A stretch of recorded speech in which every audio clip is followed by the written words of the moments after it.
Victor Wembanyama is without a doubt the most hyped draft prospect we've seen since a teenage LeBron James pulled up to Madison Square Garden in a triple XL all-white fit back in '03. With his icy handles, unlimited range, and insane defensive output, Wemby is considered by many to be a generational talent, a future GOAT, and all before playing a single second of NBA basketball. But Victor Wembanyama has a secret, and it won't be long before the rest of the league finds out.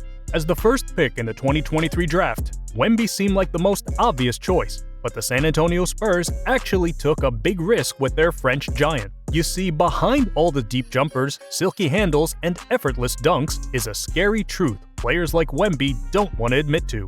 They are incredibly injury-prone.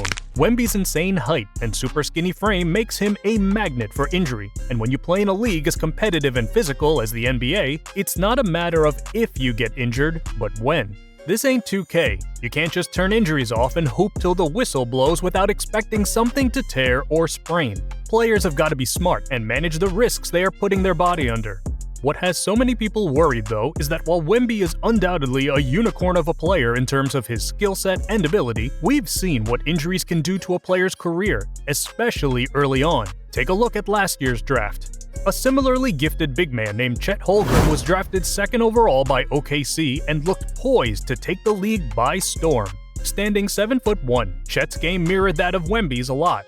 Both are centers who can move and score like guards. They're both highly mobile and surprisingly athletic for their size, can consistently shoot from deep, and have dominated at every level of play so far. But just like Wemby, Chet hasn't played a single official NBA game yet.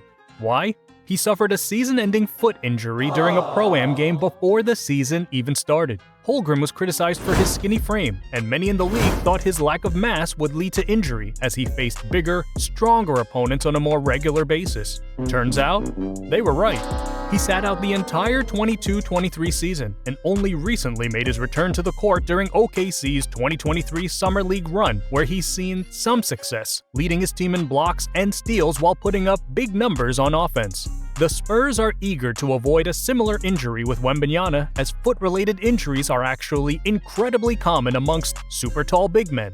Just ask six-time All-Star Joel Embiid. Drafted third overall back in 2014, Embiid missed his first 2 seasons of NBA basketball due to a foot injury he picked up before he was even drafted. The 76ers spent a lot of time and had an immense amount of trust in their Cameroonian giant, who was eventually able to make a full recovery and played his first official NBA game 2 years later.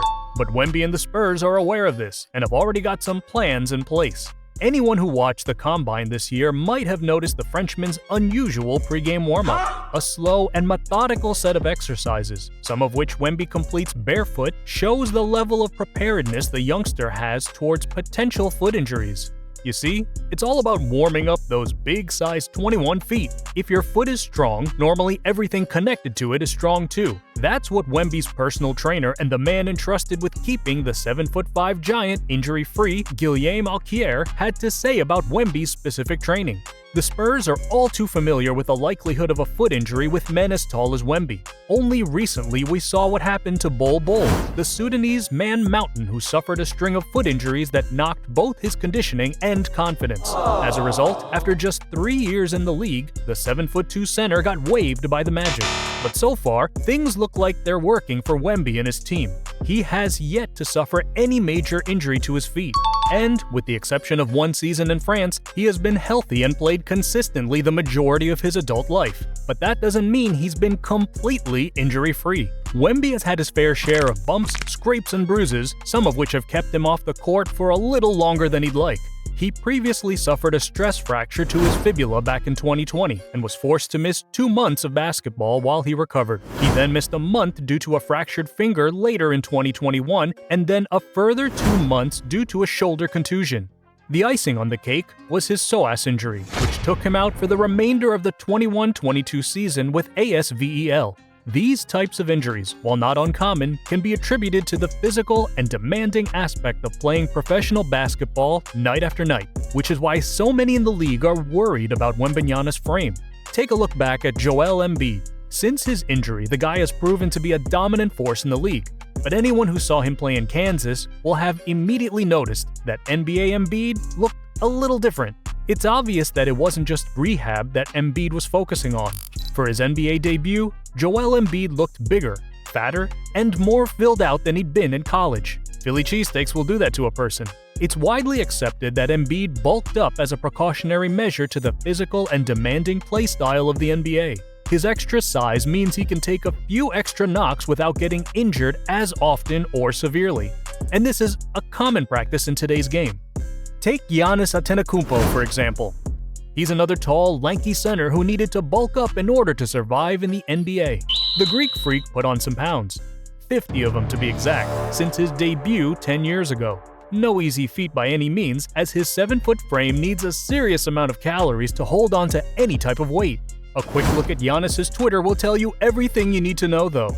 His love of Funyuns and American fast food has helped the Euroballer to add mass where before there wasn't any, developing the Greek Giants' game into the aggressive and physical style we see today. Just take a look at these photos of Giannis in his rookie season. He isn't bullying anyone with a frame like that, let alone winning league MVP. And that's why so many people are worried about Wemby.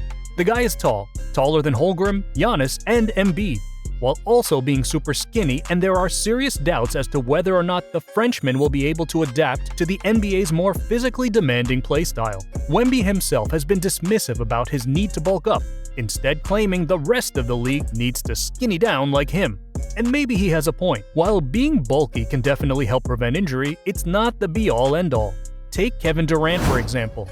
While KD stands a few inches shorter than Wemby, both players have a similar play style, complete with the long limbs and surprising athleticism for their heights. Durant is no stranger to injury, having missed his fair share of games due to load management and rehab, but that hasn't stopped him from developing into the powerhouse player we know him as today. The former league MVP, 2-time champion, and 13-time All-Star is proof that skinnying down might actually be the way to go.